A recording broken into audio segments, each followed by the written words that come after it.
I just wanted to recap Linda's question and tell me if I'm on track or not. Okay, Linda.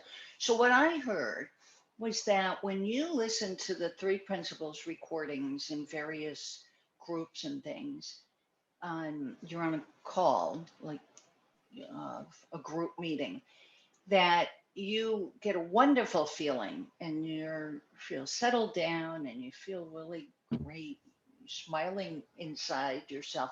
And as soon as it's over, you find that you get revved up and feel frustrated and overwhelmed.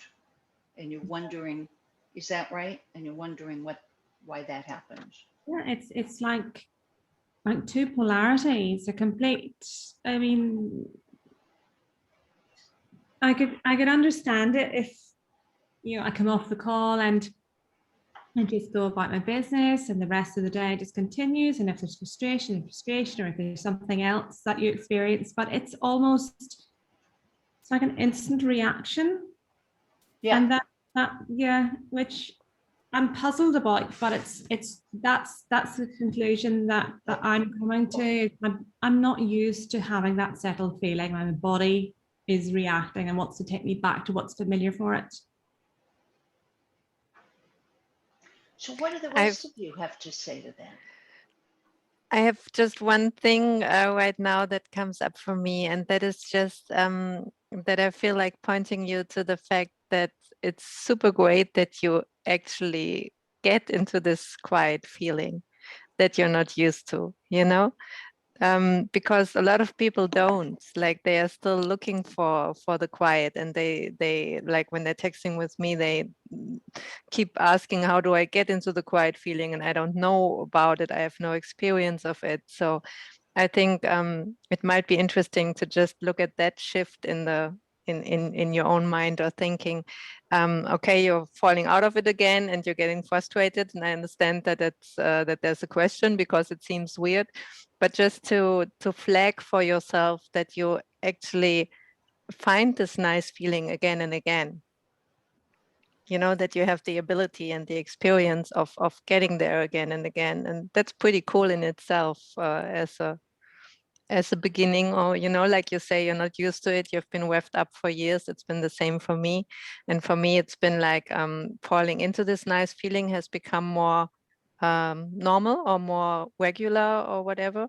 I still fall out of it again. And actually, I know the experience you're talking about. I sometimes get that too. And I don't know if I'm being overwhelmed by too much quiet, or if my ego part just gets bored with it. And okay, now we do something else again. It's just too much, I can say that. So I don't have an answer about that, actually. But I think what Hannah often did for me is just flagging the other side, that you can see that you do experience that. And so you have the capability and the experience of it, and that's pretty cool. Yeah, that's a beautiful response, just knowing that we have that capacity. Alan. I'm just thinking that, back in the old days when we first started teaching this, I used to be very judgmental when I was out of that space, which was most of the time when I was teaching it, ironically enough, because it was because it was more conceptual back then. But what I'm able to do more and more is this, like Tom was saying, pat myself on the shoulder and say, Alan, there you go again, lost it again. Alan, the little personality and ego has got you by the throat, buddy. So right in that, when you're at peace, you don't have to do this, right? But when you're not in peace, forgiving yourself, which is basically giving your soul the go ahead to heal you, I think. And as time goes by, I think we get better at doing this when we lose it. And welcome to being human, right? You know, find it, lose it, find it, lose it, find it, lose it, feel safe, feel scared, feel safe, feel scared. Oh gosh, you know, what a roller coaster it is. And That and as I think as we get more faith in that state of mind and more confidence in it, you know, more comfortable with it, it's easier to do this. And that's what will happen, because this is much stronger than this. Anyway, those are my thoughts on it. I'm so aware that when it's happening most of the time. So for example, earlier today, I tried to do some meditation, and I mean, I had fallen asleep there, and then I just tried to stay in the present, but same thing happened. Within 20 minutes, I basically walk downstairs, and I just kind of frustrated, and I could see it happening. So you're saying just to give yourself compassion, and okay, it's happening. Perfect. So what? Yes. So what? Give yourself compassion. So what? What is. This isn't a what is, it's a how. I mean, how to. It's a what is. You know, all those things are true. Feel it, and just know that it passes. Yep. Yeah. Remember, this, and this are much stronger than this. Mm-hmm.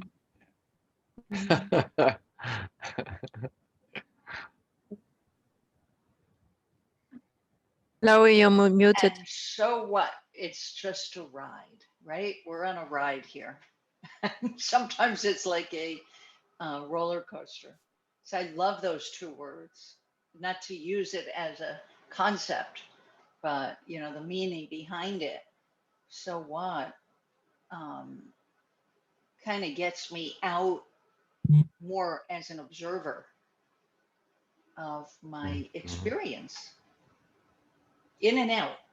One of you said, you know, it comes and it goes. Peace of mind, and then a lot of ruckus and cacophony. And then you find yourself in peace of mind at some point again. What do you think, Tom? Oh, well, first of all, hi, Linda. It's nice to see you. It's nice to see you again. You too. And yeah, so what comes to me is I think what I'm hearing in your talking is it's like you're describing a pattern like that you noticed. And so like patterns can't really be fixed, those sort of things. And so like when you remember, like in this moment, like you just see how you're doing, like in this moment. I don't know if you want to say how you're doing in this moment at all, or.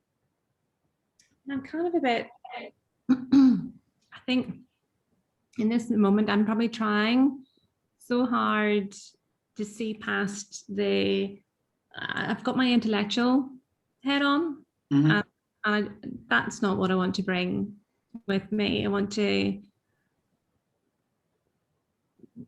I know I need to feel something, to feel what it is I need to be feeling, to be experiencing this feeling.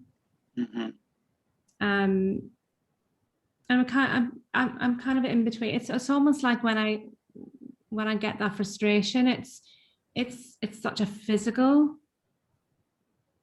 feeling. It's not just a frustration up here. It's starts to feel very physical, and it's how, not that there is a how to deal with that, but rather than suppress it and try and push it away because it just continues to bubble under the surface. It's how do I just let go of that and just continue on with Right. what I'm doing? And Yeah.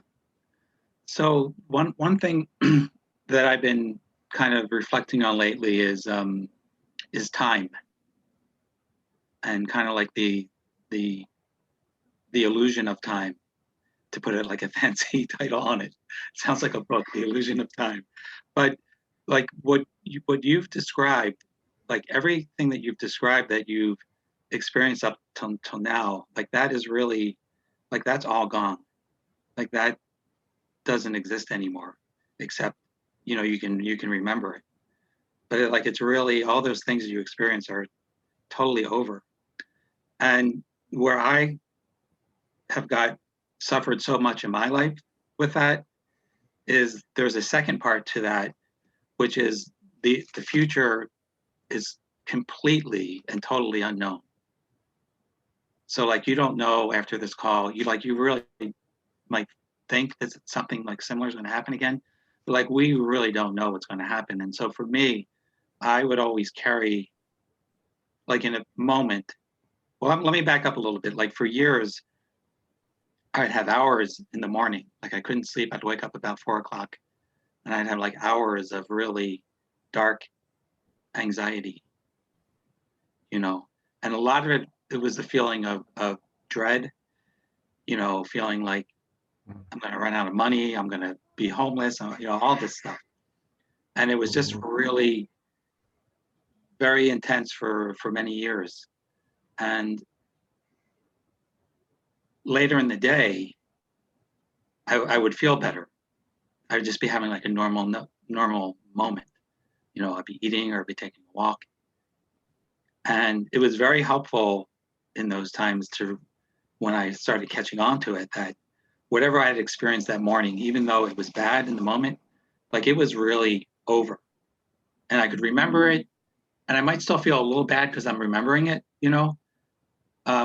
But the thing that really changed for me is I was assuming that was going, in the present, I was assuming the past was going to carry into the future.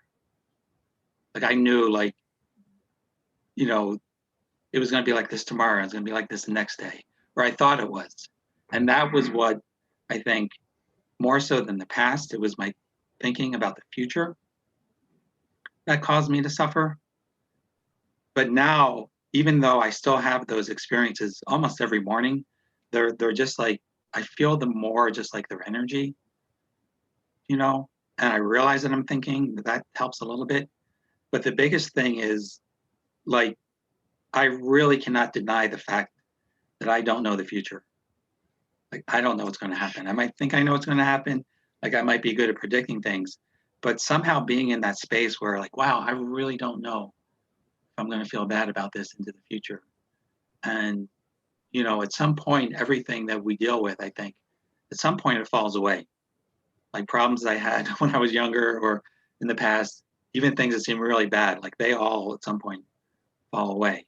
So that's something too. But I think the main thing is if you remember in the present moment when you're, especially when you're doing kind of okay, if you remember the past is really gone and the future is really unknown, like that can really change the way you experience your life. So that's kind of, I don't know how that sounds to you, but that's something that's been helpful to me recently. Yeah, that's helpful, Tom. Thank you. Ooh, I I had go a, ahead. Go this ahead, is Ellen. You go beginning next. of the beginning of an insight. It's a baby insight, or a baby something. We used to talk about how we are like projectors, movie projectors, Mm-hmm. and we project an image on the screen, and that's our life. And then there's the light in the projector, which is bringing that image alive on the screen.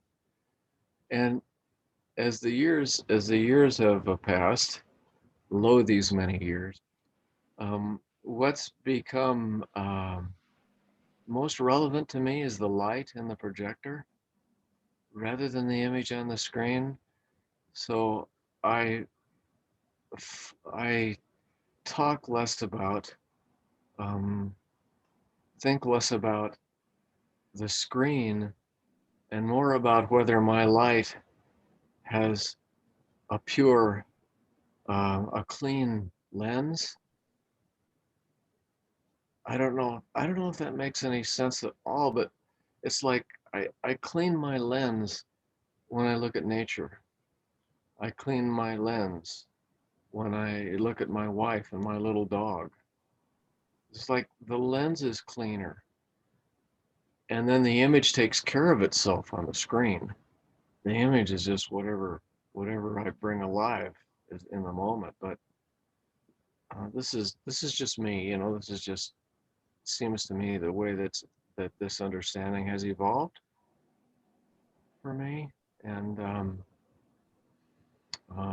anyway, thank you, Tom. Yeah. Thank you for the opportunity to have that little baby insight. Yeah, it's a great question because it's really bringing out so much from all of us. And Tom said something that reminded me of something I hadn't thought of in a long time, Linda. And so I wonder if this will be helpful. When I was first learning about the principles, I was coming from a few years of dysthymia, which in layman's terms is long-term depression. And I didn't know that I was depressed. I mean, I knew I wasn't happy, but I didn't know that I actually, you know, you could put a diagnosis on it. So I'm learning about this, and I would, you know, go to a sit talk and I would be in heaven, you know, and feeling beautiful feelings that I couldn't remember feeling in my life. And then something would happen, or, you know, I start, my motor would start revving up, and I'd have a depressing thought. And I judge myself. I got down on myself for having a down thought. And guess what that did? Kept me stuck in down mode for longer than I needed to be. And then at some point I realized, wait a minute, this is the normal ups and downs of life. Like I'd get scared, like there's that down feeling again. I'm not going to go back to that old place, am I? And I'd stay there a little bit longer than I did after I realized, oh, okay, this is interesting. This is just a different sensation. I know this is coming to me from my thinking. And it wasn't scary anymore for me. And it wasn't, I think that is probably the best word I could use. Like I didn't scare myself that, oh, I'm not, you know, I didn't waste all of what I learned. It didn't get lost. It never gets lost, what the insights that we have. Yeah. I don't know if that helped. But...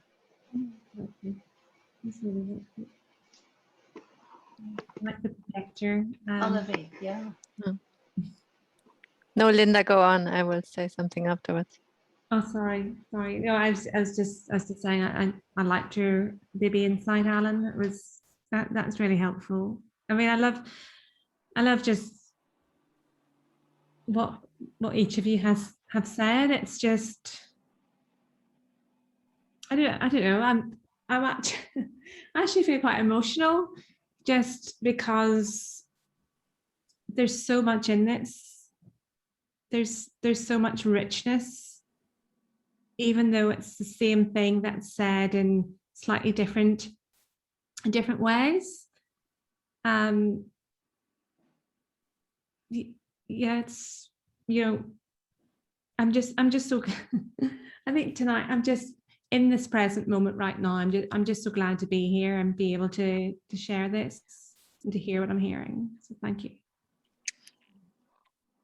So yeah, my intellectual hat is now off. That's cool. It just I remembered something while the others were sharing, and I had one pattern I was really fighting with, and this was when my pain first started. It was with a very bad backache, like throwing out my back, and I was basically down for months. didn't get better for a long time. And afterwards, I had years of trouble with my back. And so it got better during the last years, but the fear stayed. And me monitoring my every movement and every little twinge in my back stayed. And in a way, I think that's what's maybe keeping my general pain going. I don't know that, but of course I made this story up. If I could just stop monitoring my movement and my body, then my pain would go. And so I got very vigilant and very judgmental on myself because it just kept going on. I couldn't do anything about it. It got so automatic, and I have evidence of it really being dangerous to move because I had all these episodes of lying down. Anyway, at some point I tried something different. Something shifted, and I started not only allowing it, but expecting it in a way. And that might sound strange, but because you don't want to expect a bad pattern, but for me, expecting it took all the tension out of it. It was just like how Ellen said, I was just going, oh yeah, there you go again, that's great idea, monitor your movement, that will help, And somehow it took the resistance out of it. And now sometimes I'm waiting for myself to monitor my movement, but it's not even there, or it's not serious anymore. And I don't know, somehow this came up for me with the pattern you're describing, this point of just allowing this imperfection, it's not like you would want it to be, but I feel like when we stop fighting it and just accept it for the moment that it's where I'm at, and I can't do anything about it. And there's suddenly such a weird relief in that. Like even sometimes when I notice that I'm feeling tense, like my muscles are tensed, I really tried it. I tried the difference. When I try to relax my muscles, it doesn't work very well. But when I just notice, oh, I'm being tensed, and I really allow myself to be tensed, it relaxes by itself. So I find it very interesting to look at that and play with that a little bit.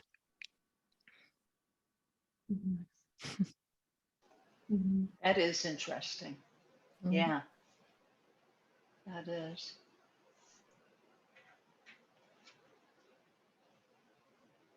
Yeah. Does that make sense, Lindy, in some way too? Yeah, it does. I think without trying to analyze it too much, I have maybe been analytical and trying to find a reason why is this happening? Why am I feeling this way? And I can go down that rabbit hole, but not find any answers.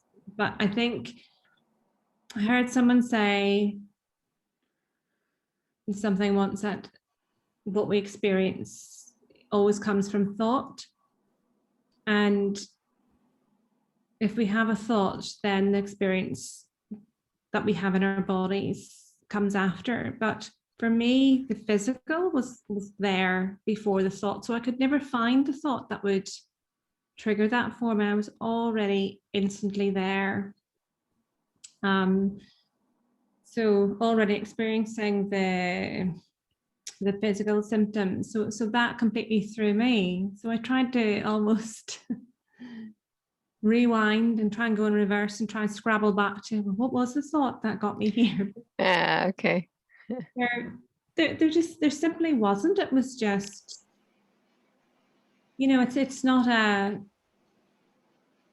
thought like, well, why am I feeling this today? And I didn't feel like this yesterday, or I wonder what's brought this on. It's not like that conversation that happens. It's just a feeling, like Tom, what you say about waking up in the morning and just feeling in that dark place. That's a common feeling as well. And you're right, it passes. And what you said really resonated with me about the past being gone.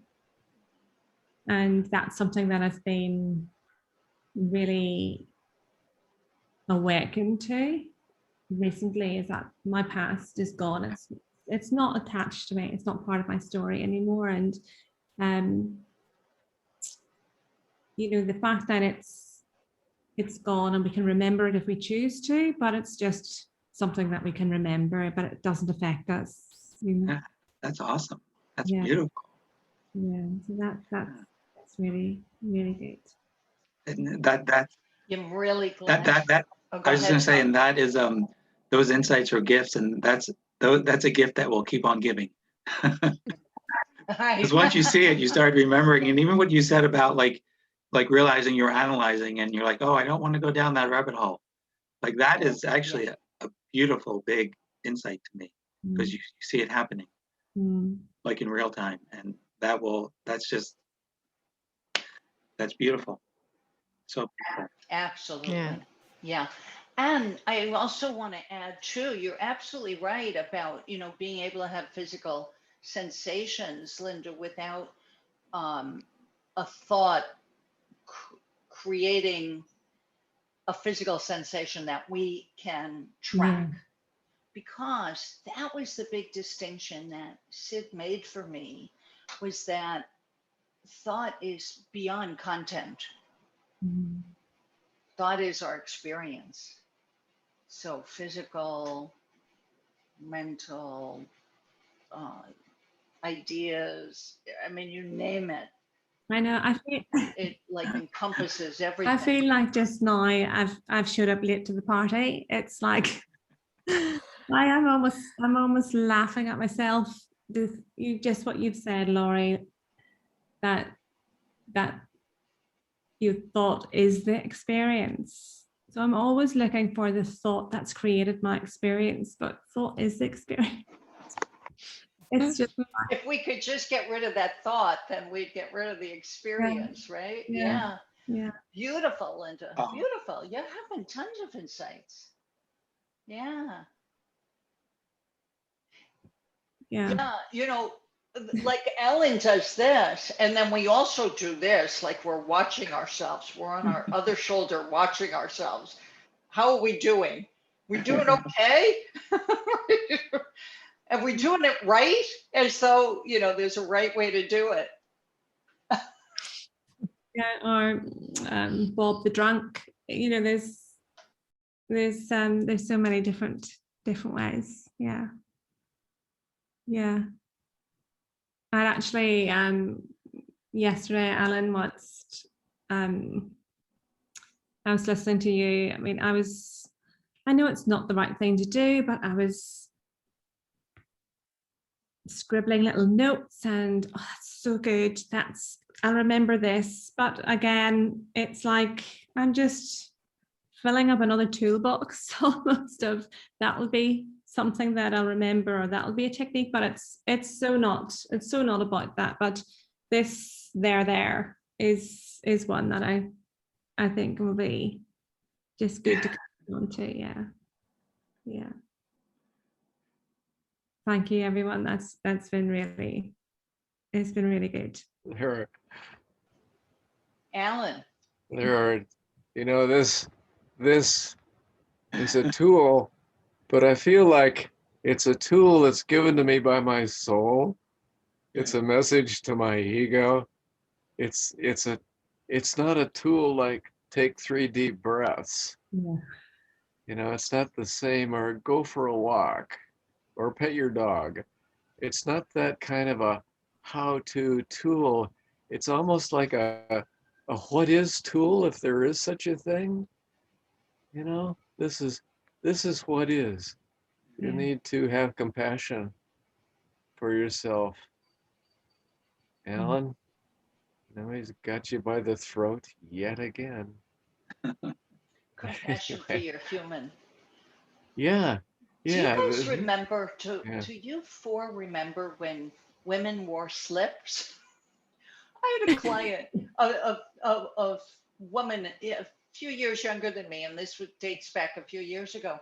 She came up with this thing, it's so much like that. She said, when I do something stupid now, I just say, oh boy, your slip is showing.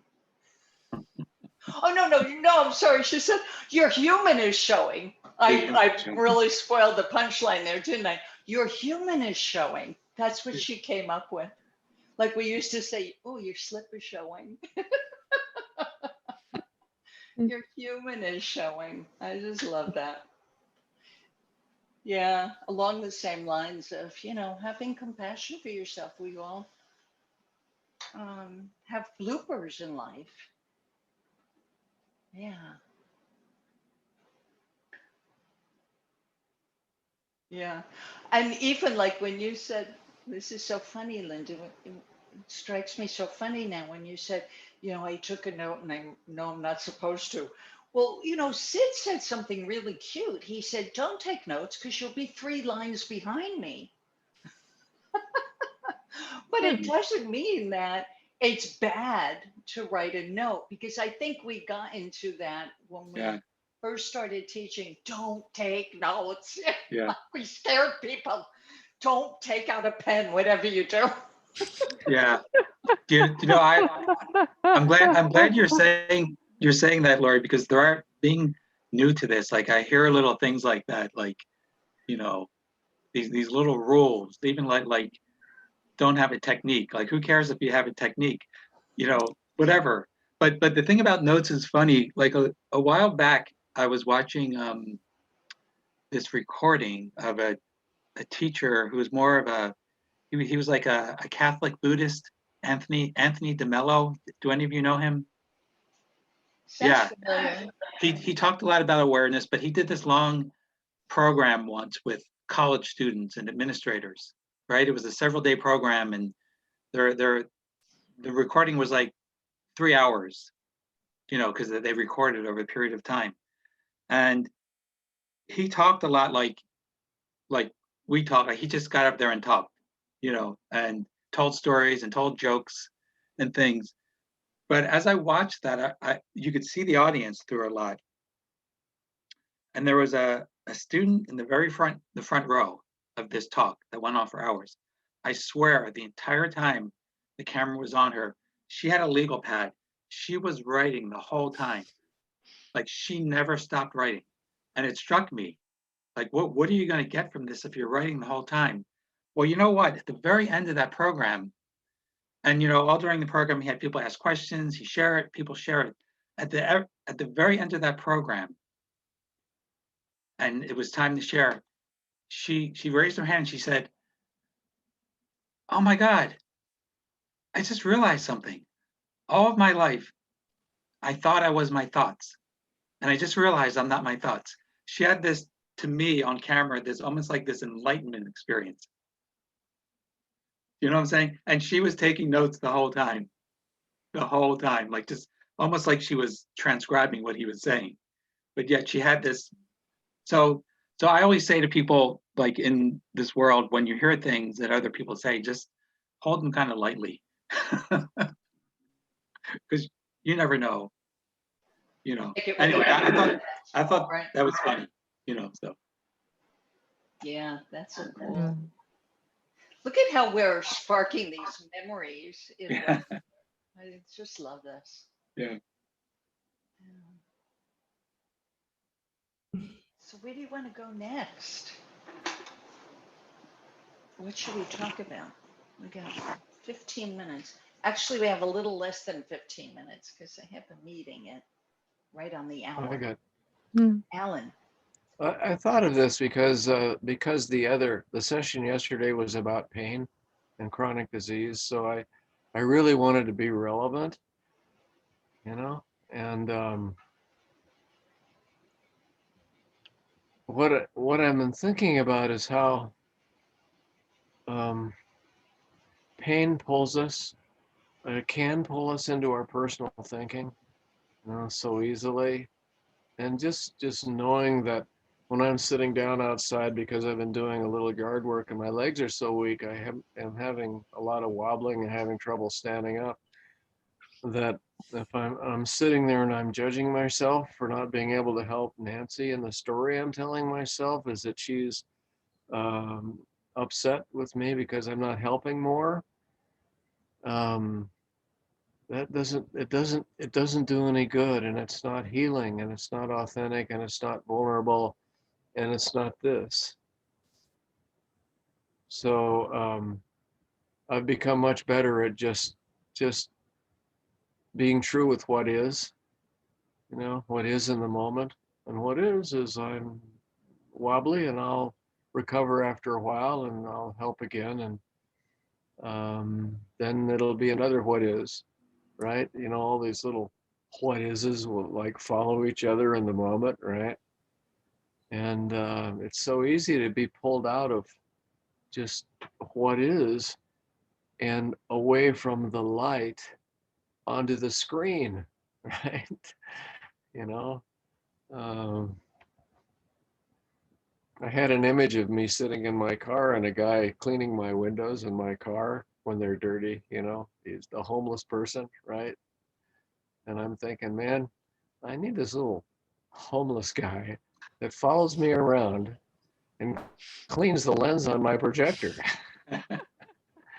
And that's what this is. This is the little homeless guy cleaning the window on the lens on my projector, because then the screen becomes clear, and the next common sense thing becomes clear. And anyway, boy, am I off in the toolies here, but That's great. anyway, so that's what occurred to me is that physical pain pulls me out of pulls me away from that awareness, the light and the projector. And and I know it's true. I know that's true. So I can let go of the story I'm telling myself that's created out of insecurity, ego, and thought. I can step back from it a little bit. And I did this once in the kitchen. I was starting to tell a story, and I went, wham! I was, when Nancy and I were talking, I just, I didn't slap myself hard, but I went like this. And Nancy said, "Don't slap yourself. Don't slap yourself." And I thought, yeah, but it helped. It shut that story off right away. Yeah. Anyway, that's all. I think it was interesting when you talked about this yesterday, Alan, that pain often leads to a lot of ego mind thinking or personal busy thinking, because at some point I started wondering about that. It's kind of weird, because in a way pain pulls our attention to the body, and that actually is the what is in the moment. And so I kind of started to become interested in that. And I think I talked to Lindy about it a few days ago, maybe, that I found that when I'm in a good space, pain also can do the opposite. It can sometimes help me come really to the moment and kind of look through the pain to the energy maybe behind it, like to a more fluid feeling. And then it gets a different quality, and then the suffering stops also with it. So I don't know, I just felt like sharing my experience with that, because I know that before I met Hannah and learned about the 3P, it would always get my mind very busy, because pain seems like a problem, and I thought I need to find a solution to that, and I would find the solution by thinking about that. But now in learning all this, it really gets it gets another quality, and it's becoming a different experience. And I can even sometimes see that it's a benign experience in a way, because it helps me. And I even think maybe that's why I have it, to look deeper or beyond it. Does it make sense? Do you know what I'm here? Yeah. What do they say?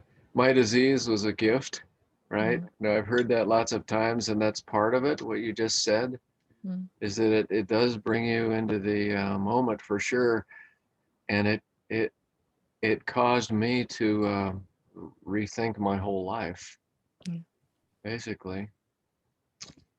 Okay, but I'm done with it now, right? So, Yeah, right. but it has been a gift in that sense. Yeah. And I love, Pallavi, I've heard you say this before, that you can have pain without the suffering. Mm. Yeah, to me, that's such a profound realization, having the pain without suffering over it. Yeah. Yeah, I mean, it's not like that I like having pain, and often, of course, I'm resisting it, but just to know that it's possible and to sometimes have that experience, it helps me to, like, it makes it less of an issue. Like, once you know you can be at peace and you can be happy even with pain, it doesn't make so much sense anymore to think about the pain all the time and to be so busy with it. Like, it just it helps calming it all down, huh? And then it gets more real. Like, okay, you feel pain when you feel pain, but the rest of the time you don't have to think about it all the time and be busy with it. And Yeah, it's beautiful. What a great group we were today. I'll Yeah. get the recording of it Yeah. up later Yeah. tonight. So I hope you'll all come next Wednesday. And we'll get a few more then too. Yeah. We got 2 more spaces to fill up the screen here. Yeah. So have a great week, everybody. Yeah, thank you so You much. too. Lori. Thank you. Guys. Thanks, Thank everybody. you so much. Thank See you, you everybody. all. Thank Thank you, you. everybody. Thank so you, nice thank to you. see you. Yes, it Yes, is. Very yes, nice. it's true. Bye-bye.